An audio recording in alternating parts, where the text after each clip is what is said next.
हम मीनू झा प्रणाम करै छी समस्त मिथिलावासी के। एकटा MM झा जी के रचना राखी के गीत लऽ कऽ उपस्थित छी। मैथिली गीतमाला पूरा परिवार के तरफ से रक्षाबंधन के बहुत बहुत शुभकामना।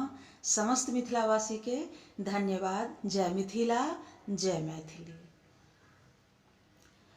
हम लाल रंग राखी बान्हब यो लाल भैया, हम लाल रंग राखी बान्हब यो लाल भैया, बान्हब यो लाल भैया, बान्हब यो लाल भैया, बान्हब यो लाल भैया, बान्हब यो लाल भैया।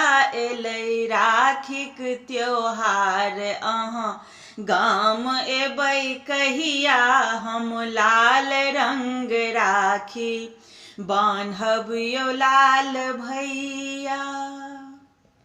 सोना के थारी में चानी के दियरा ले सब हम बाती, जुड़ैत हमर जियरा। सोना के थारी में चानी के दियरा ले सब हम बाती, जुड़ैत हमर जियरा। हम आरती उतारब आलेब सब बलैया, हम आरती उतारब आलेब सब बलैया।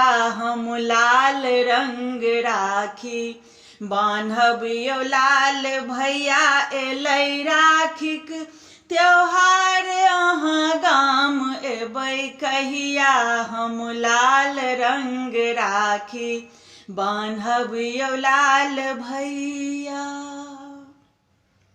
हम सूरत निहारब खुआयब मिठाई ई ताग, रेशम के हम बान्हब कलाई। हम सूरत निहारब खुआयब मिठाई ई ताग, रेशम के हम बान्हब कलाई। चान सूरज सन मांगब हम भाग यो भैया।